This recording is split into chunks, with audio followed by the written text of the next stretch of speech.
Assalamualaikum warahmatullahi wabarakatuh. Halo YouTube, selamat datang di channel Wira Podcast, ngobrol santai tanpa beban.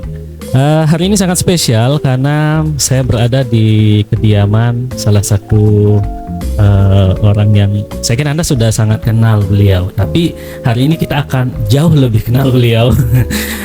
Beliau adalah Bapak Lalu Bayu Windia.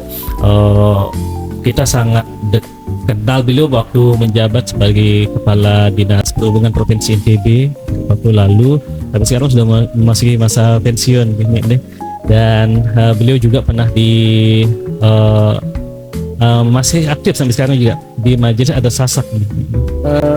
Kita sebagai pembina di Majelis Adat Sasak. Nah, itu sebelumnya kan ketua. Nah, kita akan lebih mengupas perjalanan karir beliau ini. Assalamualaikum, Mi. Waalaikumsalam. Waalaikumsalam warahmatullahi wabarakatuh. Sehat, Mi? Alhamdulillah. Ya. Setelah pensiun sekarang aktivitas apa saja, Mi, sekarang? Ya, lebih banyak ke kegiatan sosial ya. Sosial. Tetap berlangsung kegiatan sosial, lembaga-lembaga kelapa. Nah, kita langsung saja, Mi, terkait dengan waktu. Mungkin banyak masyarakat yang belum tahu gitu ya, ketika Lungguh sebagai Kepala Dinas Perhubungan terutama yang paling dekat ya, karena jabatan terakhir Kepala Dinas Perhubungan. Iya, betul. Nah, kalau kita yang terakhir di Kepala Dinas Perhubungan, apa aja sih capaian yang Lungguh raih lah ketika menjabat sebagai Kepala Dinas itu?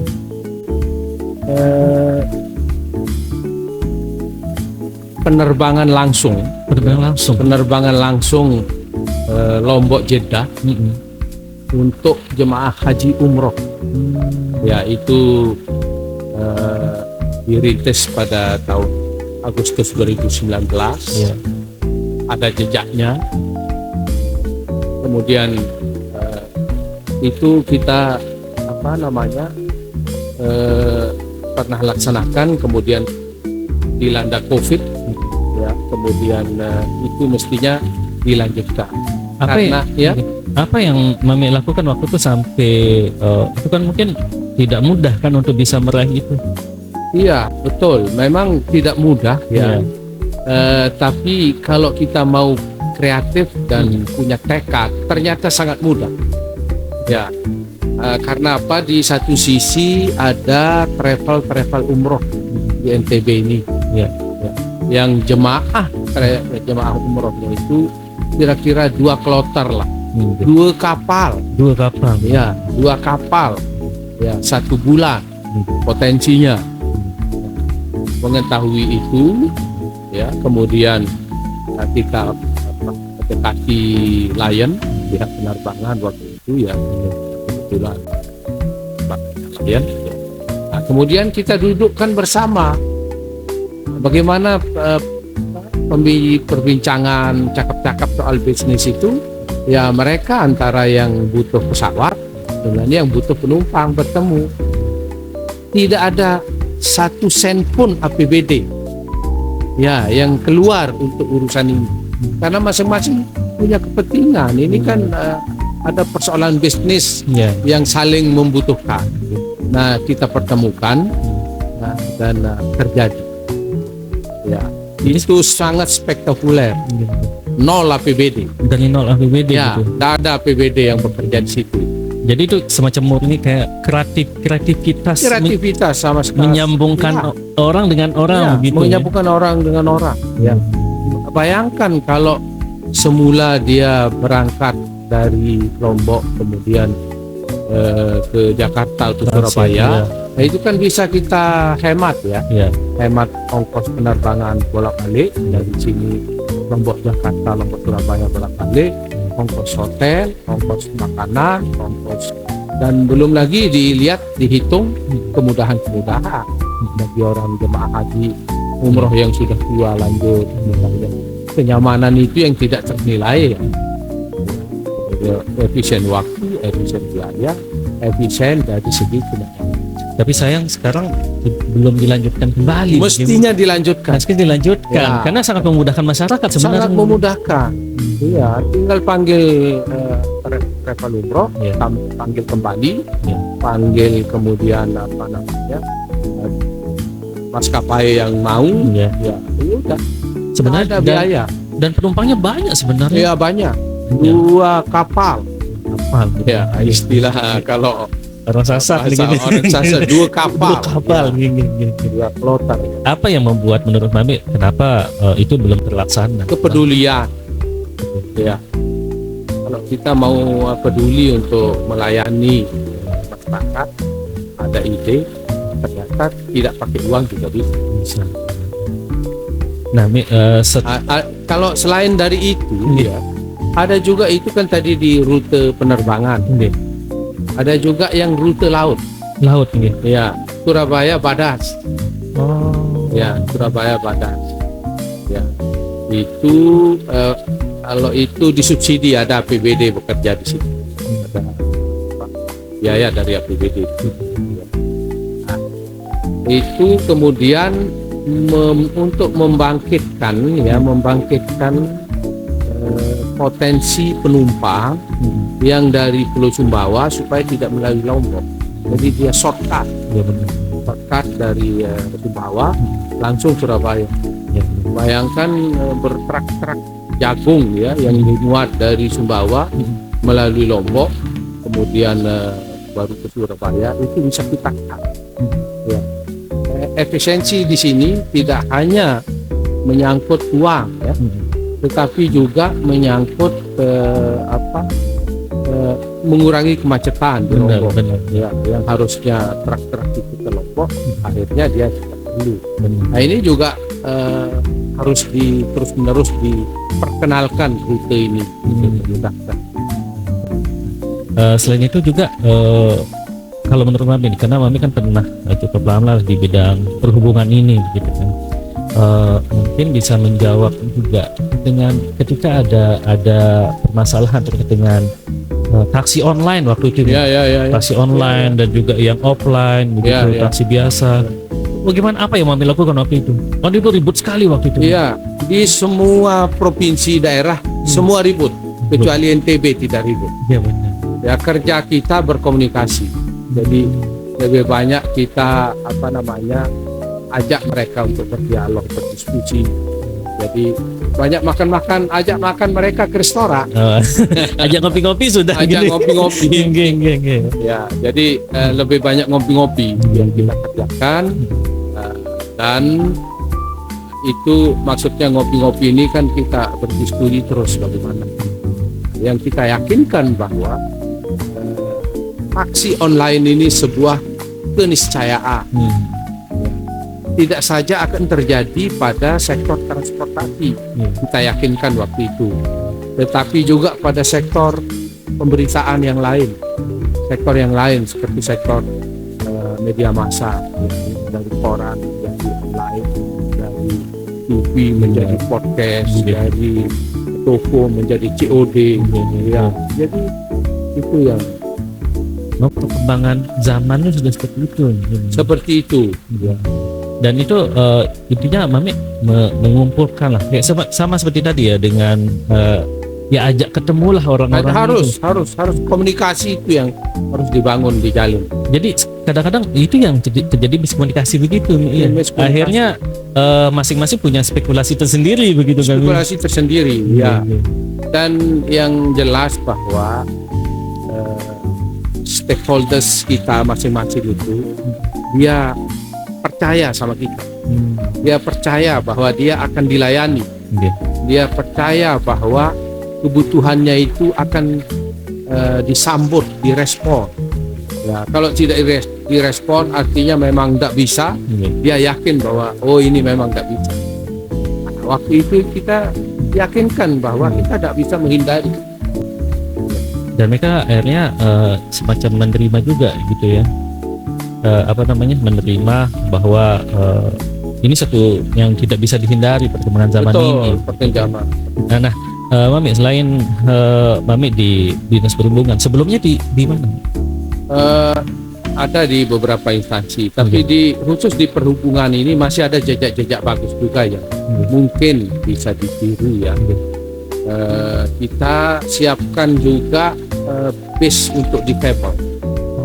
Ya, bis gratis untuk difabel. Itu gratis ya? Gratis. Jadi 2 kali dalam sepekan. Hari Sabtu, hari Ahad. Ya, mereka itu kumpul di suatu tempat, mereka mau kemana terserah. Ada yang mengorganisir keduanya, terserah mau dibawa kemana mereka, mau rekreasi kemana. Ini kenapa kita lakukan ini? Kaum difabel ini kan juga ada yang butuh untuk menikmati keindahan alam ini. Ya, istilahnya pengen jalan-jalan juga. Jalan-jalan ya kita itu. Dan itu tidak banyak. Dengan 2 hari dalam sepekan, berarti kan dalam sebulan itu 8. Ya, dalam setahun itu 90 kali lah. 90 kali paling hanya butuh duit sedikit lah. Kalau untuk konteks APBD itu duit sedikit. Tidak banyak lah yang tidak banyak dan bisa membahagiakan banyak orang. Benar. Ya, itu juga mestinya dilanjutkan. Ya, karena itu duit sedikit. Jadi tidak banyak yang harus dikeluarkan lah dari APBD. Tidak. Ya, less than 100 juta. Kurang dari 100. Ya, memang untuk APBD itu kecil lah, tidak kecil lah. Ya. Kita sewakan mereka untuk pergi rekreasi. Iya, benar. Ya. Jadi sebenarnya banyak capaian-capaian yang betul. Termasuk kita memfasilitasi ya rute yang disebut rute ferry jarak jauh. Rute ferry jarak jauh. Long distance ferry. Surabaya, Lembang. Maka apa yang kita nikmati sekarang seperti yang terakhir terbaru itu Kirana. Ya, itu saya jadi menyebut merek. Iya, nggak apa-apa, ya. Jadi itu ferry rasa kapal pesiar. Itu ferry sebenarnya, ferry, tapi besar. Ferry besar, rasa kapal pesiar. Kemudian selain itu ada juga DLU, Dharma Lautan Utama, ada lagi ALP. ALP itu antar laut. Ini ada ALP, itu nama-nama merek-merek yang beroperasi di lintasan Surabaya Lembang. Nah, ini juga kan sangat menolong ini. Sangat membantu ya masyarakat yang memang butuh dengan itu. Jadi memangkas tidak harus lewat Bali. Tidak harus lewat Bali. Shortcut. Tidak harus lewat Lombok, shortcut dari Sumbawa ke Surabaya. Tidak harus lewat Bali, shortcut dari Lombok langsung Surabaya. Ampun Remek, yang minum dulu. Ya. Kita sama-sama lupa kita nawarin.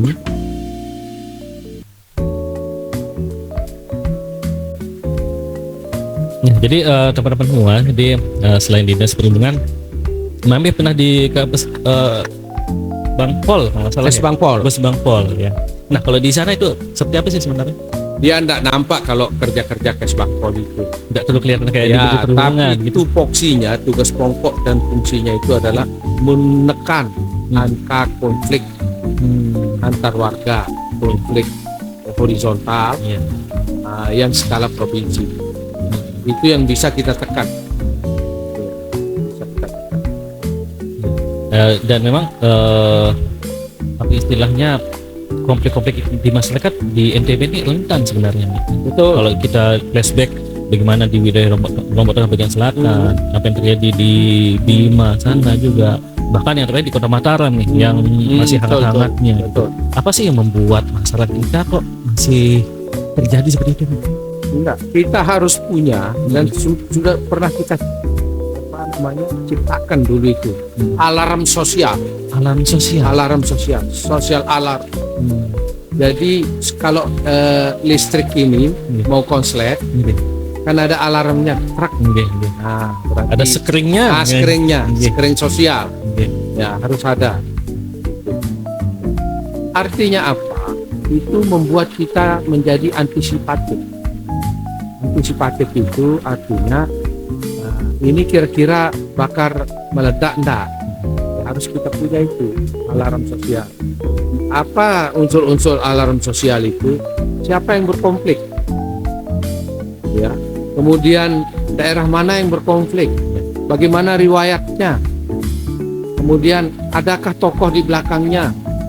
Ya, kalau misalnya dari semua elemen aspek-aspek itu ternyata merah atau menunjukkan tanda-tanda yang mengkhawatirkan, itu harus segera. Ya, tapi ada konflik. Oh, ini bukan konflik yang skalanya provinsi, ini skalanya kabupaten.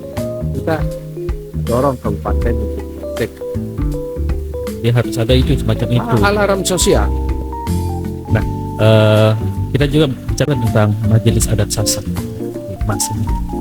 Belum sekarang sebagai di pembinanya. Pembina. Sebenarnya mungkin sedikit aja, Majelis Adat Sasak Mas ini apa sih sebenarnya? Itu organisasi kelembagaan adat sudah tercipta sejak lama ya, sejak tahun 80-an. Udah lama ya. Tapi semasa saya menjadi ketua Majelis Adat Sasak itu, kita berusaha untuk tampil menjadi lebih terbuka, lebih elegan, ya, kemudian ya lebih diminati, ya, dilihat ya, lah. Ya, jadi kita merangkul banyak kalangan. Kemudian kita menggunakan juga sarana-sarana seperti podcast dari penerbitan dan sebagainya. Semula ini kan Majelis Adat Sasak dianggap sebagai organisasi orang tua. Ya, isinya orang tua aja. Orang tua, kemudian nah itu kita ubah 10 tahun terakhir. Kita main di email, main di medsos. Artinya anak-anak muda mau masuk di sana pun boleh. Bisa, gitu. Sudah sangat bisa. Ini adalah lembaga yang mengelola tentang bertujuan untuk melestarikan adat. Nah, kalau kita bicara tentang adat budaya saat ini lah gitu, melihat seperti anak-anak muda sekarang, ya, istilahnya generasi milenial, generasi Z katanya Mami, yang anak-anak muda. Menurut Mami, kepedulian anak-anak muda sekarang ke yang berbau budaya, terutama budaya adat Sasak kan, menurut belum seperti apa? Apakah sudah mulai terdegradasi begitu atau masih dikembangkan? Ya, saya melihat tren terkini itu mereka ketika dunia makin global, ada keperluan untuk kembali menemukan jati diri. Ya, inilah yang diekspresikan dalam bentuk cara berbusana, cara berperilaku, cara merespon. Itu ada kebutuhan, ya. Ketika dunia sudah global, ada kebutuhan untuk menemukan jati diri.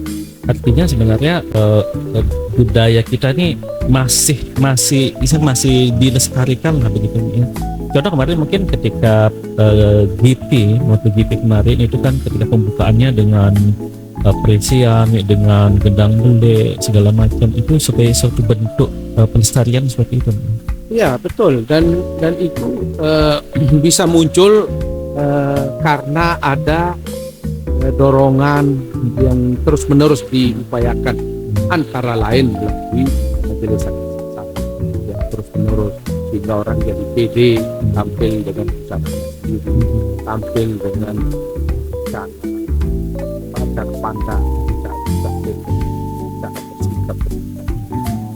Ada dulu mindset katanya, saya nggak tahu benar apa enggak, orang-orang Sasak ini kadang malu pakai mengenalkan budaya sendiri, entah pakaiannya atau bahasanya pun kadang-kadang malu dia pakai bahasa Sasak begitu. Nah, kalau menurut Mami benar apa tidak? Ya, gitu? Betul.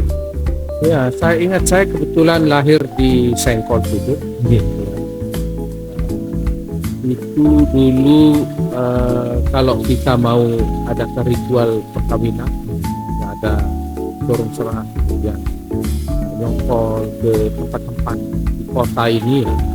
Kita jadi tontonan, ya. Tontonan dan ada rasa ya seperti apa ya, dulu itu belum sehebat sekarang. Sekarang bangga, orang pakai lambung juga bangga. Dulu masih aneh dilihat. Masih aneh, ya masih jadi tontonan ini apa ini. Jadi ini satu hal yang baik loh. Baik sekali dan ingat bahwa indeks kebudayaan, kan ada indeks pembangunan manusia, ada indeks pembangunan kebudayaan. NTB itu ranking kelima nasional, indeks capaian indeks pembangunan kebudayaan. Artinya cukup baik Bu ya. Cukup baik ya, dan itu indeks ini adalah terjadinya indeks ini karena memang kebudayaan ini berlangsung secara mandiri di masyarakat. Apakah ada andil Majelis Adat Sasak di sana? Ya pastilah dalam mendorong 10 tahun kita mendorong. Ya. Jadi benar-benar mengenalkan ke memperkenalkan dan kemudian ada di level masyarakat juga secara mandiri mereka. Girohnya itu ya, semangatnya tinggi sekali. Ini kita bicara tentang dunia politik ini. Iya. Nah, kebanyakan para mantan pejabat ini setelah pensiun itu santai-santai gitu. Mungkin dengan cucu kah, atau mungkin lebih banyak di rumah atau apa. Nah, Mami kok nggak mau berhenti gitu, nggak mau berhenti, masih ya istilahnya masih mengabdi ke masyarakat, masih mau berbuat untuk masyarakat melalui legislatif sekarang. Nah, apa yang mendorong Mami kok sekarang ke legislatif? Ya, berikhtiar menjadi legislatif itu adalah juga suatu perkhidmatan. Berkhidmat menjadi legislatif itu adalah sesuatu yang baik, bahkan itu ibadah yang bagus kan. Ya, selama ini kan kita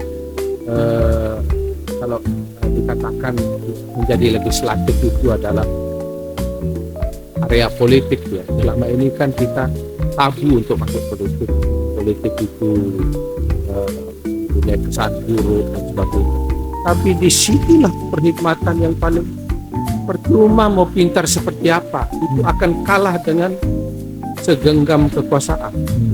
Ya, kita ingin ikut dalam mempengaruhi proses pengambilan keputusan di daerah ini, sehingga kita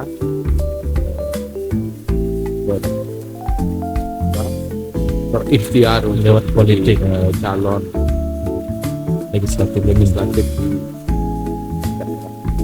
Apa bisa dikatakan begini, ketika dulu di eksekutif gitu kan, di pemerintahan, dan ada yang semacam ini kayaknya harus diselesaikan di legislatif, atau ada capaian ya ketika di eksekutif yang belum Mami capai begitu, dan sekarang jalurnya lewat legislatif, apa seperti itu?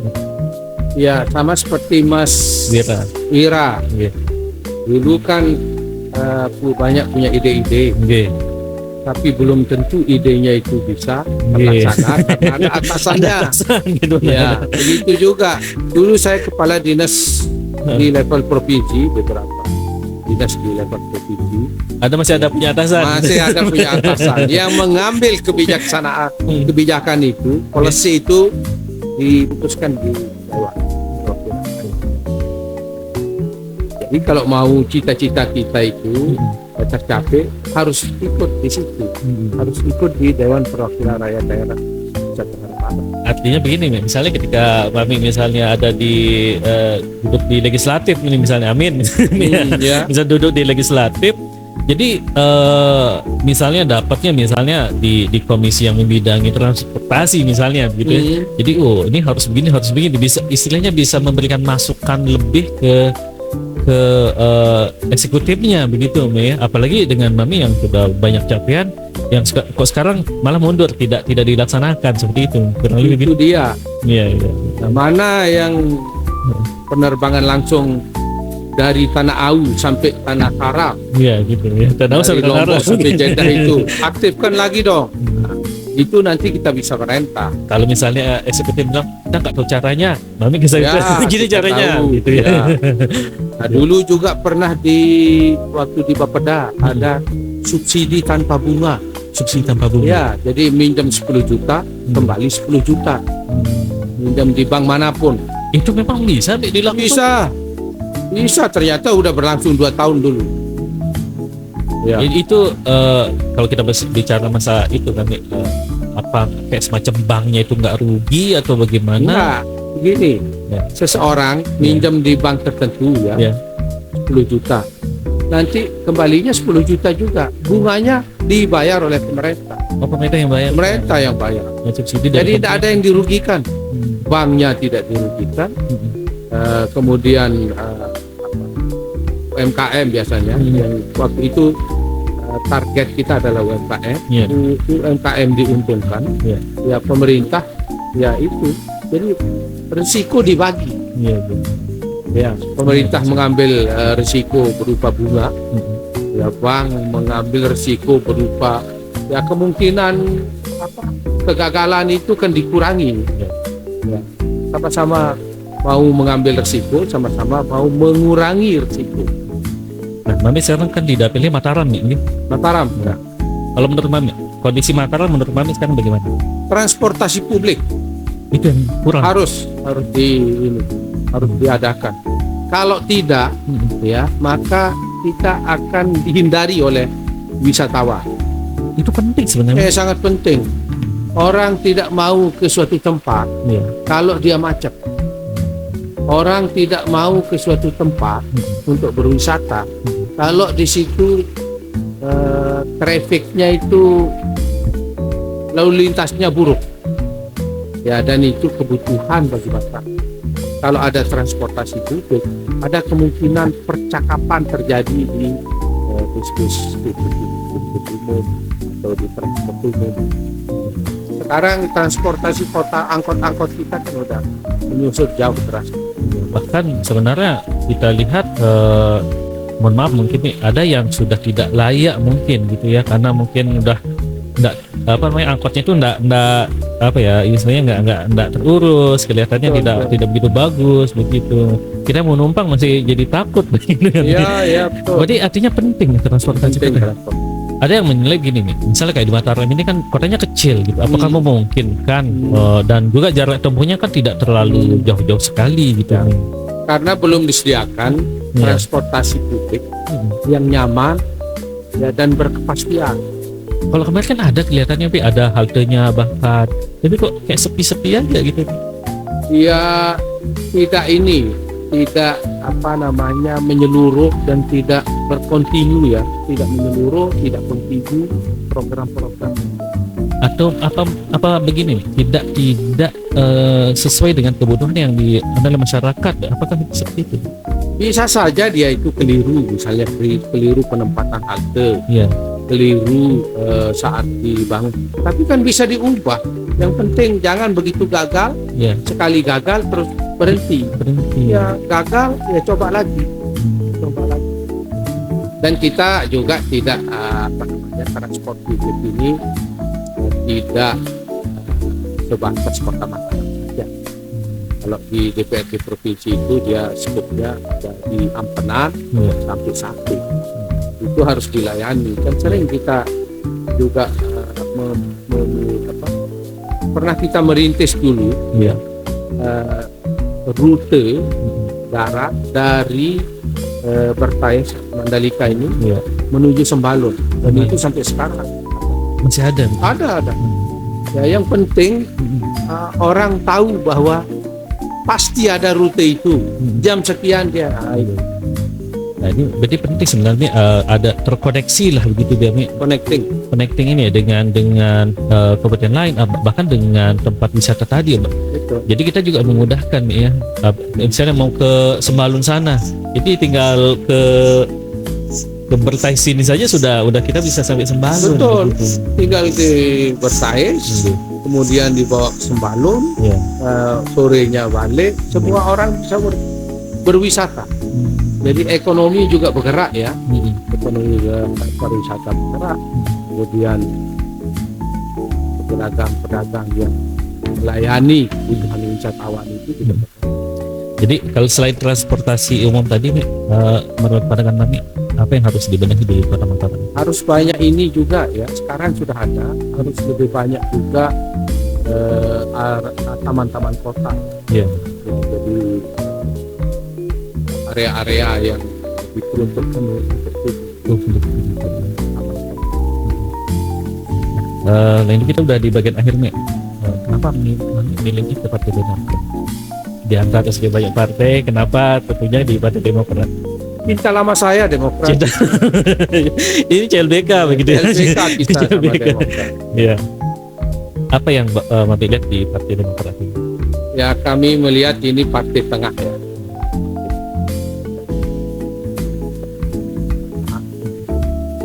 Juga kita bisa merasakan apa yang dibuat ketika Demokrat itu.